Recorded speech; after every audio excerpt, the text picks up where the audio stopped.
down because I've said the wrong thing. How to read this mic. We have members of the public here who wish to speak at matters before us.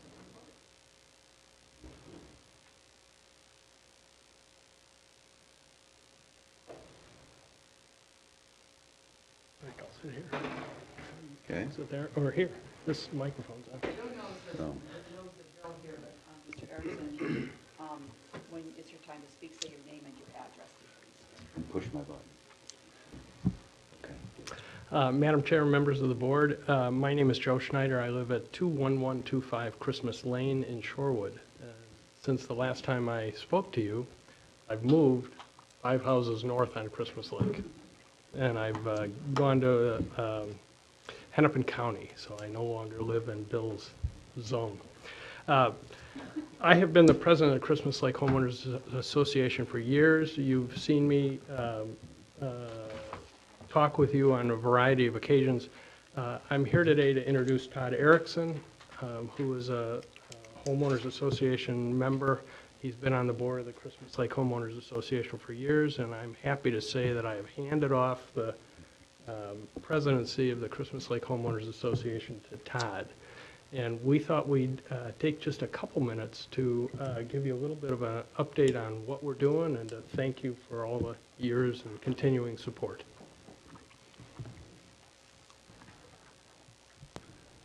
There we go. Good evening.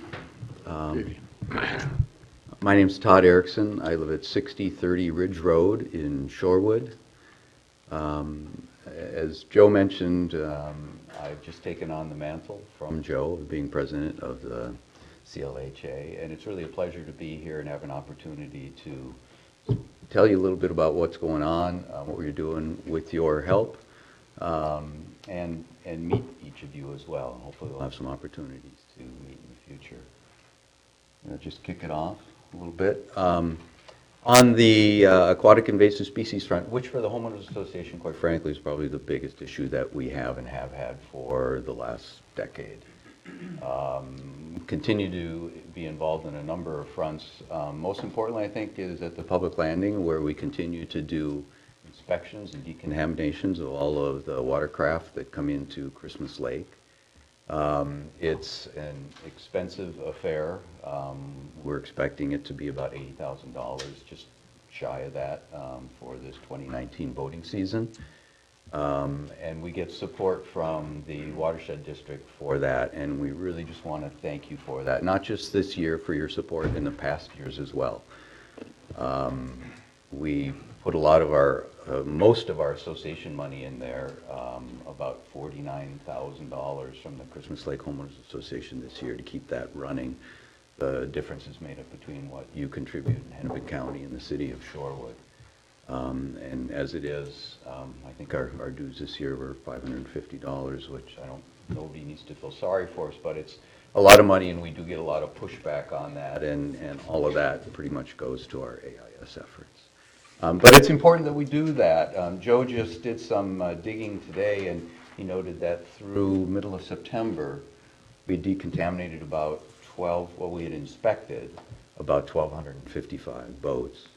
43 of those were found to have zebra mussels on them, the boat or the trailer.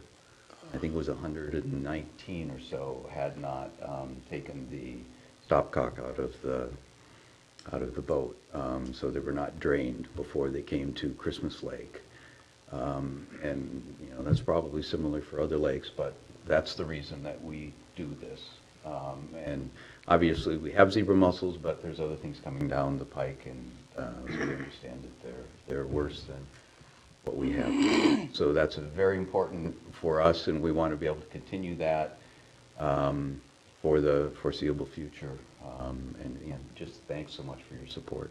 Just really quickly as well, another really kind of a good news. We have, over the last 2 years, kind of organically out in the lake, taken some Eurasian water milfoil out of the lake, and then found the weevils on those. And in a controlled environment within aquaria, had them lay eggs, take the Eurasian water milfoil stalks that have those eggs on them, transplant them back in the lake, And then the hope was that they would, as they naturally do, then bore into the stalks and kill the Eurasian water milfoil. So you have a native weevil controlling and managing Eurasian water milfoil. We put about, what did we say, about 20,000 into the lake last summer. And this year, when they came back, and actually towards the end of last summer, we were having a hard time finding healthy Eurasian water milfoil. And then when they came in and they did a survey of the lake at the beginning of this year, because we were going to run it again, it was quite frankly difficult to find healthy Eurasian water milfoil. They always try to find 30 healthy stalks in a group that they can pull out, and that was difficult to find. And by mid-August, quite frankly, we had pretty much rid the lake of Eurasian water milfoil, save for down in the far south of the lake where we still have it. But most of the rest of the lake is free of Eurasian water milfoil. What we did see as a side effect is a significant uptick in the amount of curly pondweed. But, you know, that's always there, and I guess something's going to grow. But if we can control Eurasian water milfoil with that, I mean, I think that's fantastic. Dr. Sally Sheldon with the University of, Middlebury College, really developed this and has run with it, and there's now some video of how it's done, and I understand Lake Independence has some interest in seeing how this was done. It can be done on a reasonable amount of money too. Just in equipment costs, it's $2,000 to $3,000, and then obviously you need a lot of volunteers to go out there and collect the water milfoil and grow the eggs on the plants and so on. But you know, the hope is that what we learned can be replicated in other lakes. And if I can, this Jump in, is, Joe. this is the later stages of what the watershed did as a pilot project back in 2012 and 13. Maybe that's the right years, something like that. 13, 14, maybe? Like 11 and 12. 11 and 12? I'm too old, sorry.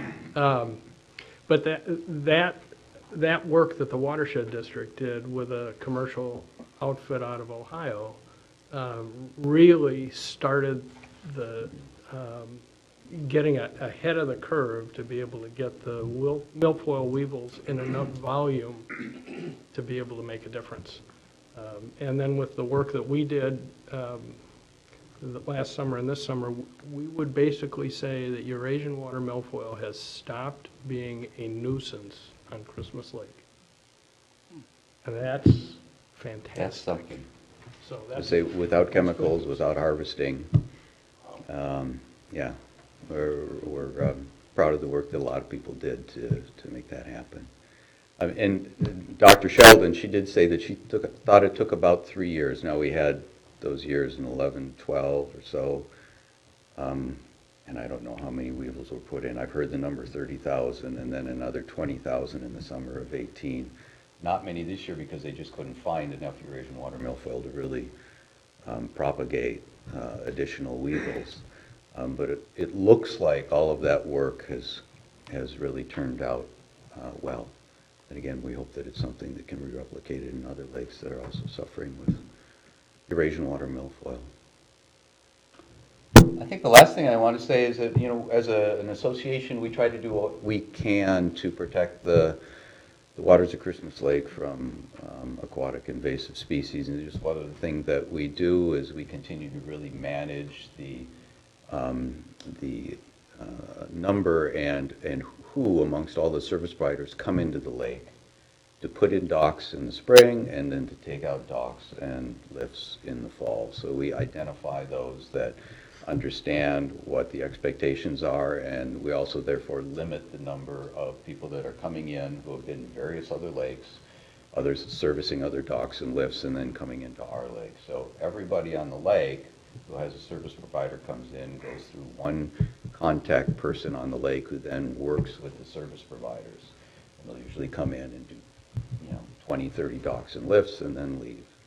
We also have a dedicated pontoon trailer so that third-party trailers, people that don't have their own trailer, third-party trailers aren't going into Lake Minnetonka and then coming into Christmas Lake, and we have a trailer for normal V-hull boats as well that people can use if they don't have their own. And we've really got very good cooperation from the people around the lake to do that. It's a little bit of a hassle, and your boat doesn't, or your dock and lift don't always come in or leave exactly when you want, and we've had some delays with service providers at times, but people have been very understanding, and I think they realize that this is a kind of a threat vector for us and one that we can control if everybody's working with us on that. Thank you very much for the update. Nice to meet you, Mr. Erickson. Thank you, nice to Thank meet you you. for the time.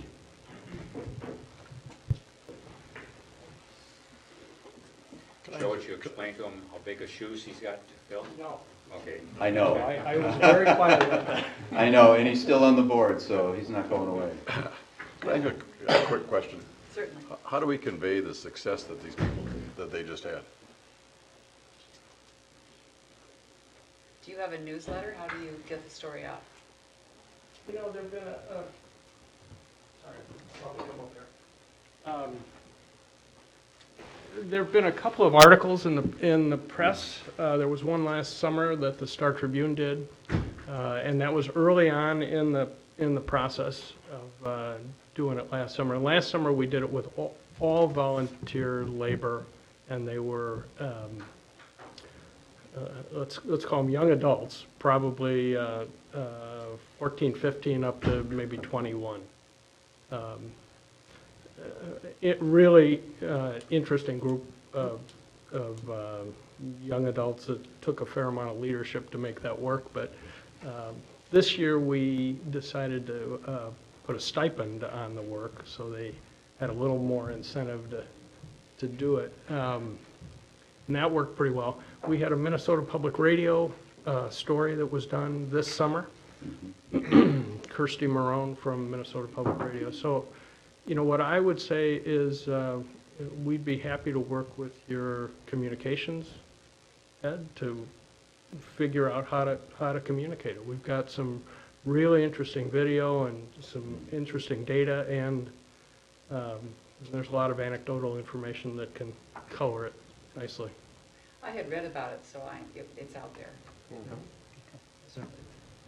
Thank you. Thank you. Moving to approval of the agenda, we are going to add 11.3. This is appointment of an acting administrator during Mr. Whisper's upcoming vacation. With that change, is there a motion to approve the agenda? So moved. Manager Olson, is there a second? Second. Manager Miller, all those in favor say aye. Aye. Any opposed? We'll move down to the consent agenda where we have approval of the September 12th, 2019 minutes, approval of the check registers for the general checking account and the surety checking account, and two resolutions, 19084, authorization to attend the North American Lake Management Conference, and 19085, which is authorization for replacement of electrofishing boat components. Is there a motion to approve the consent agenda? I so move, but I'd just like to know what a electro-fishing boat is. Who's it, Mr. Langer?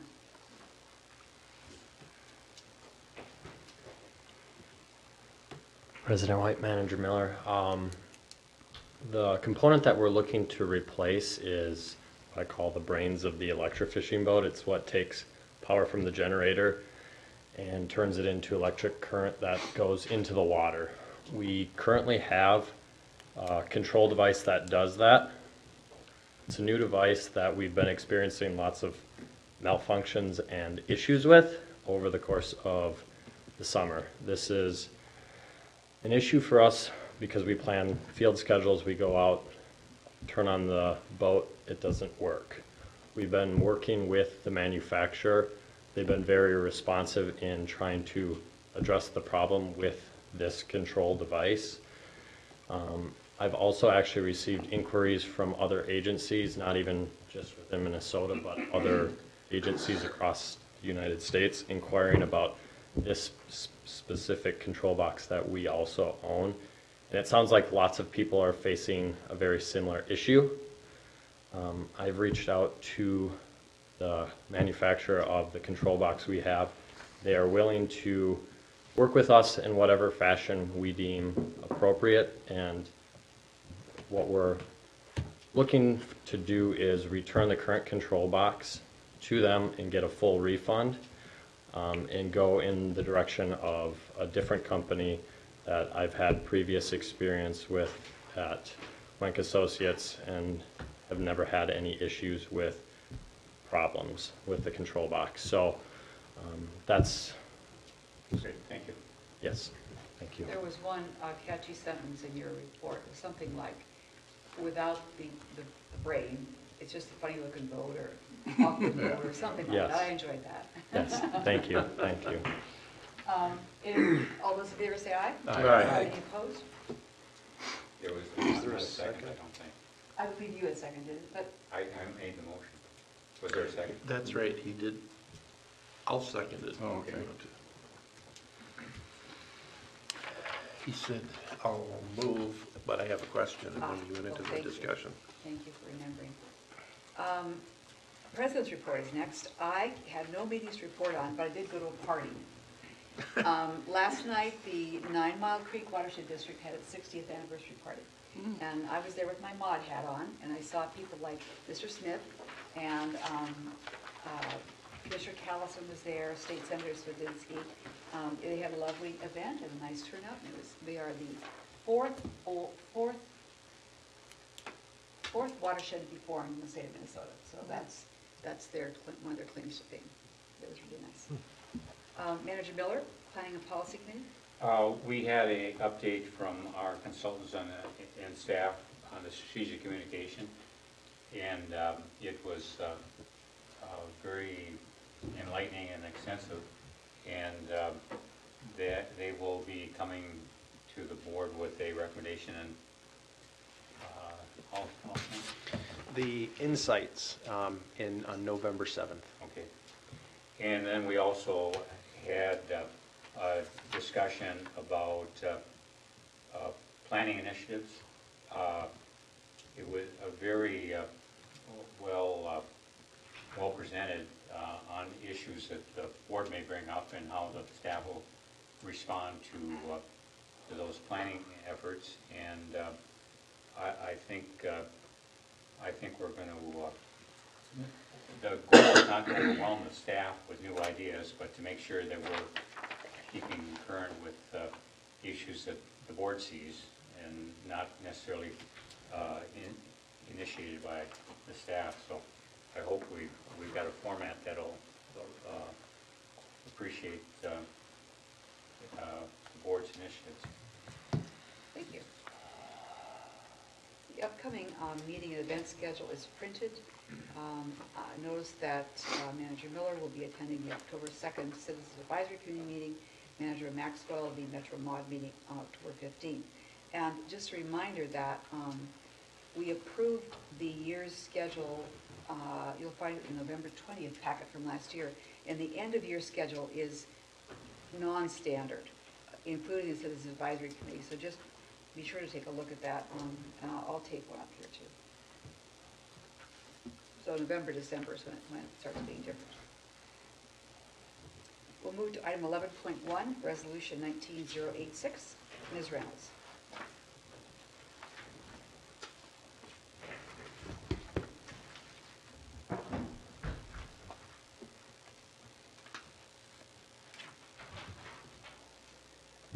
Thank you, President White. Managers, tonight I have in front of you the resolution for the refinance of our 2012 note that we have with Wells Fargo. It is for this building, our office building. So that's kind of what we're looking at. So the current note, we took it out in November of 2012 for $2,000, and that was used for the purchase of this building and the renovation work that was conducted in it when we moved into it. The note had a mandatory tender date of November 1st, 2019. So it was basically a 7-year note amortized out over the 20-year period for the maturity date of November of 2032. And it was a variable rate note. So the interest rate that we pay on the note is tied to the monthly LIBOR rate. Say that out right now. So it's kind of It fluctuates, and we never know from month to month, what our final payment will be. So as of right now, you'll see in there, our payments that we've made over the years. In 2017, we were about $136,000 on the note, $141,000 in 18, and we're looking like it's going to be about $159,000 for 2019, just due to the interest rates on it right at the moment. Excuse me, Madam President, what rate over LIBOR are we charged? Let me see if we have it in here. LIBOR, is London Interagency Bank, whatever, and it's been under attack as being artificially set by the London interests. So it's been lower than a fixed rate, but it hasn't been where it should be for the last few years. I'm not sure what we pay over, Manager Miller, I'm sorry, but I do know that back in August, we were looking at the monthly rate was at 4.25%. Which So- is less than prime, Pardon? which is less than prime. Yeah, but it's tax exempt though. So, it's less than would be available on a commercial loan, but it's a tax exempt rate, so.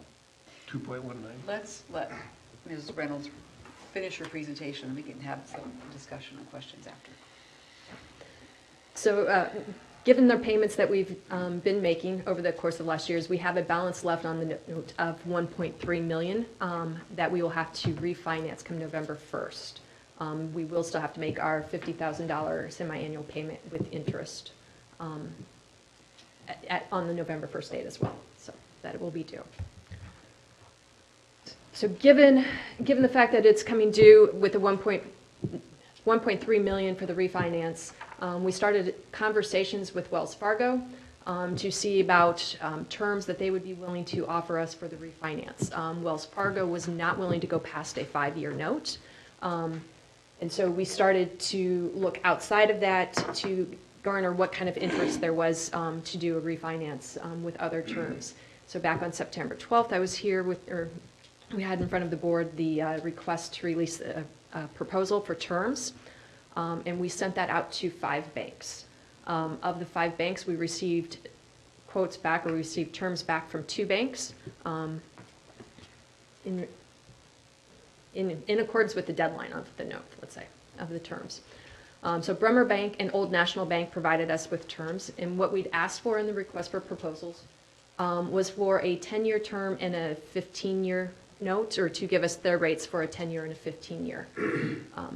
Old National came back with a 10-year term amortized over 10, or they said they would be willing to go up to the 15.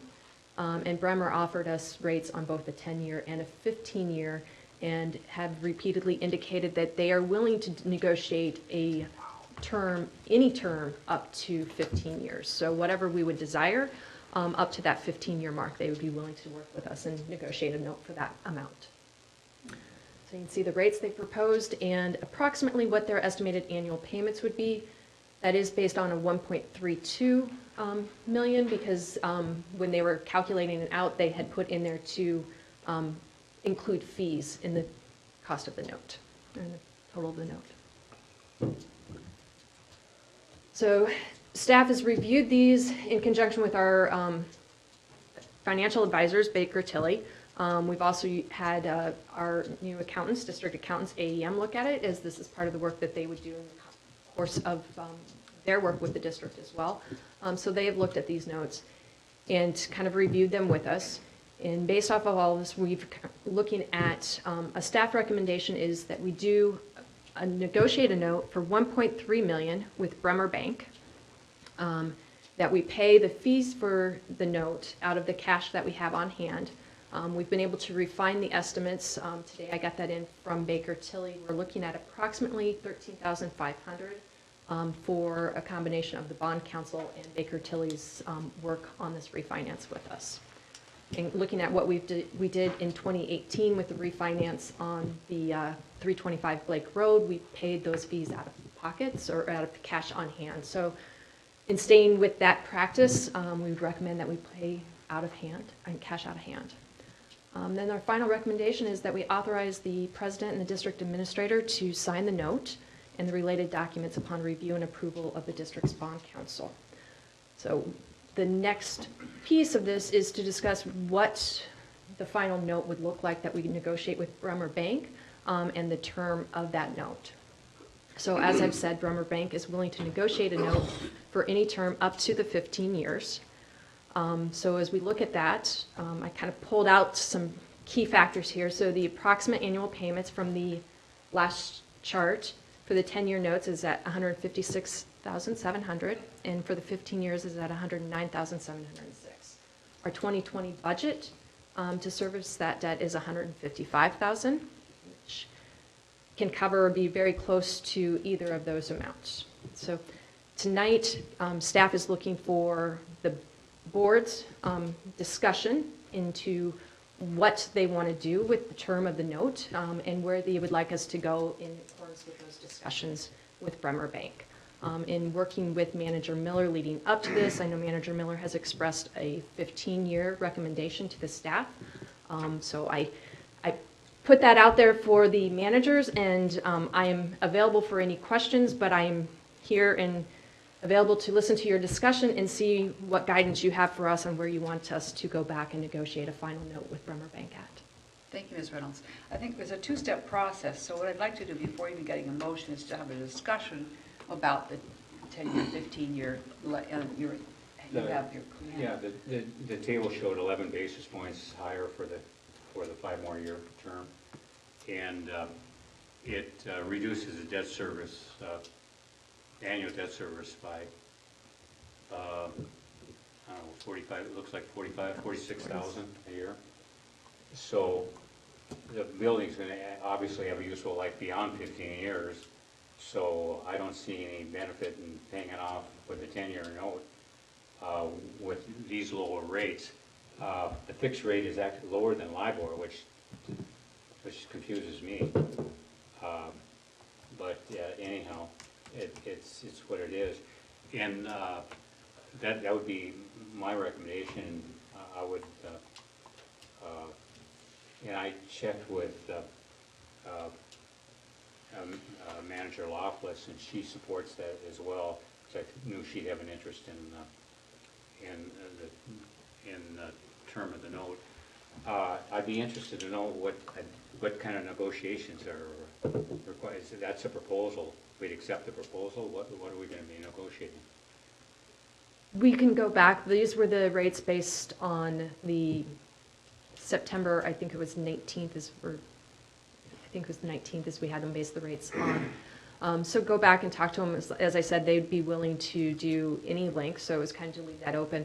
In addition to, they've had no fees on their proposal, but to look at what kind of documentation or anything else that they would want. And I anticipate kind of the standard that they will want a copy of our audit on an annual basis and a copy of our budget on an annual basis, but just to kind of finalize those terms. And having talked with our bond counsel, he has just completed a negotiation of a note with Bremer Bank, and he's kind of indicated that that's what they wanted. So Because it doesn't involve a mortgage, because we're not able to give a mortgage, but you know, no government can give a mortgage in Minnesota outside the Minneapolis Park and Recreation Board.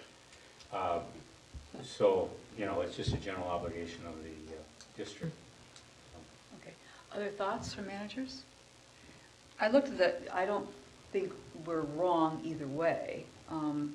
We have more cash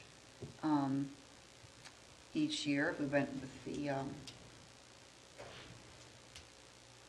the longer term, and we'd save overall, if we went with the shorter term, we'd save about $79,000 in interest overall. Yeah, present value of that, and it's, you know, $50,000 or so Just look at the chart. Yeah. over a 15-year. I would go 15 years too. I mean, that doesn't just make sense for that interest rate, and I think you negotiate, they'd probably go anywhere, they'd probably do it 12 years if you want to do 12 years, they just break it down from there, so I think just the Right. length of it, but I think I'd go with the longest term possible, about 15 years. You might need a survey one of your things. I would think they'd ask for a survey. No, because No? they have no interest in the building. Because I don't So understand It's this. just a note, right? Yeah, it's just a general obligation note of It's the district. Yeah, it's just. Now, the way that the resolution we will be considering state reads is that the administrator can negotiate with the bank, consistent with final direction. So our direction could be 10, 15, find something in between. I mean, what should our direction be? I'd move that it be 15-year fixed rate note.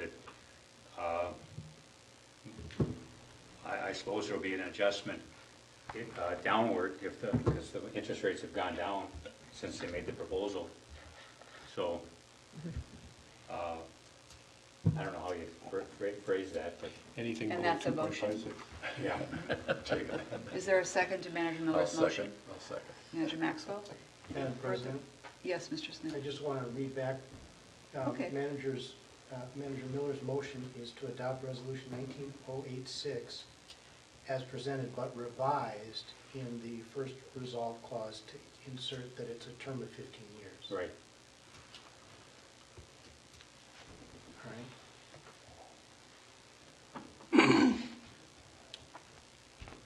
These rates are really attractive. This is a private placement, so there's no secondary market for it. And, you know, it's really a good rate. Good work on getting that. If we're going to change the wording of the resolution, I already did it in the wrong order, but all those in favor say aye. Aye. Any opposed? So now we come to the resolution, which will be amended as we just agreed.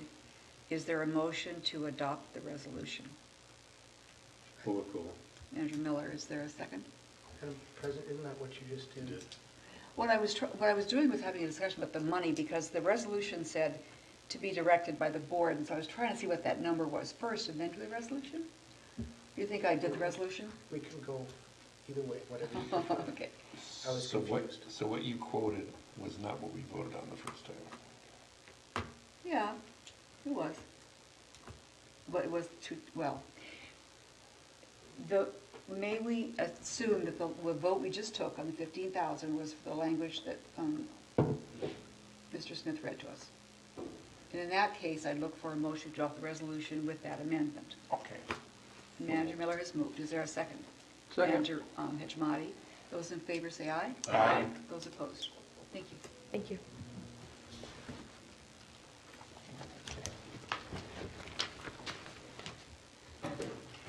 Item 11.2, Ms. Christopher, Resolution 19087 regarding the Wayzata Water Plan.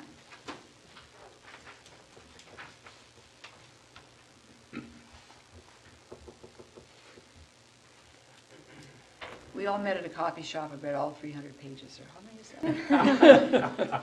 Yeah. No, we did not. That would be an open meeting problem. We did not. That was a joke. Mostly appendices, but yes, some of them get pretty long. Thank you. Madam Chair, managers, tonight staff is requesting approval of Wayzata's local water plan.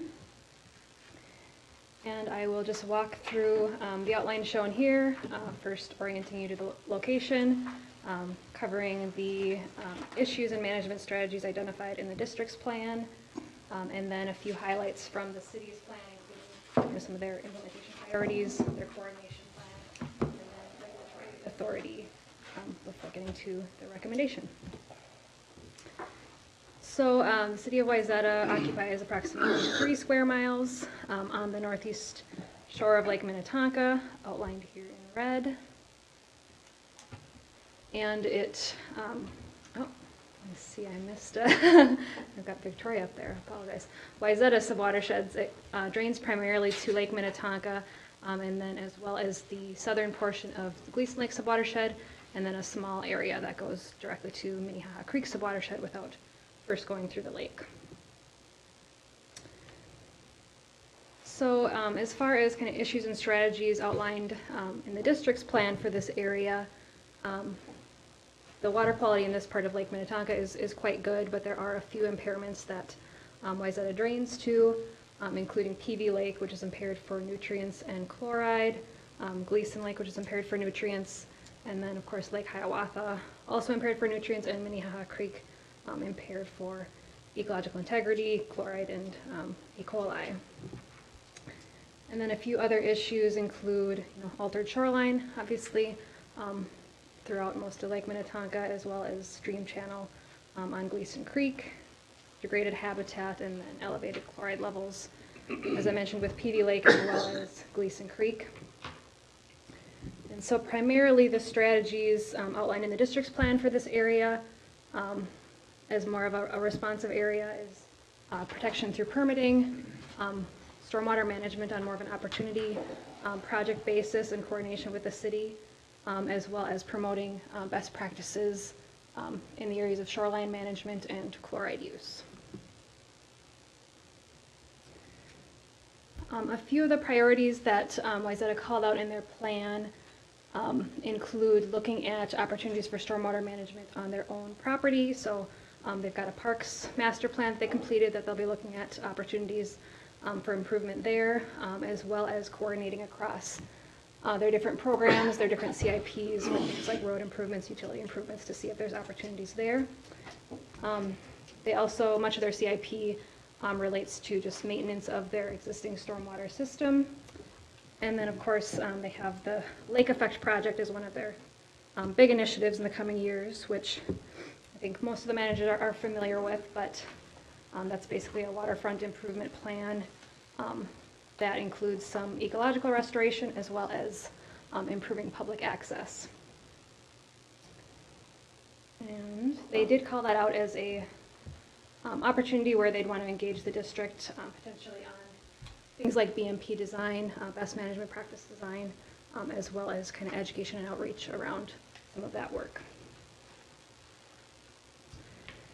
And as with all the local water plans, we asked the city to develop a coordination plan, which provides a framework for coordinating in some of the areas listed here. So outlining what we will cover at an annual meeting, and then how we'll coordinate on land use planning, public projects, regulatory coordination, as well as some of the more programmatic areas of education and outreach, and then ongoing operation and maintenance of past projects. The city currently has sole regulatory authority for the areas of erosion control, wetland protection, and stormwater management, and they are also the local government unit for the Wetland Conservation Act, and they're proposing no changes here, retaining those authorities. So with that, staff has verified that the plan meets all necessary requirements and is recommending approval. And I can take any questions. Thank you. Is there a motion to adopt Resolution 19087? So moved. Manager Olson, is there a second? Second. Manager Hitchmati. Any questions for Ms. Christopher? Discussion? Thank you. Wonderful. All those in favor, please say aye. Aye. Any opposed? 11.3 is the appointment of the acting administrator. I believe you had suggested this, Mr. Smith, or Mr. Whisker. Do you have language you'd like us to use in a motion? Mr. Smith may help with the particulars of the language, but I can provide some of the background. Certainly. So, President White, managers, I'll be traveling between September 28th back on October 14th, and I've already coordinated with President White with regards to a plan of action while I'm out, just in terms of how to advance routine work, and then any points of board staff interaction that are just kind of part of routine business. Another thing that I wanted to mention, just so people know, with regards to media inquiries or any sort of significant external communications, and this will be written up and provided President White, those will be routed through the leadership team, so Becky, Mike, Tiffany, together they'll determine a logical point person, and then they'll be overseeing any communications in coordination with the relevant content expert on staff, board president, and then a communications consultant if and when that's needed. Otherwise, in terms of some ministerial items for signing escrow, contracts, invoices, or just fielding routine board inquiries, it's nice to have a point person in my stead that all that stuff gets routed through, and it'd be my recommendation that the board appoint Becky Christopher as acting in my absence. and I don't know how specific we need to get, Louis.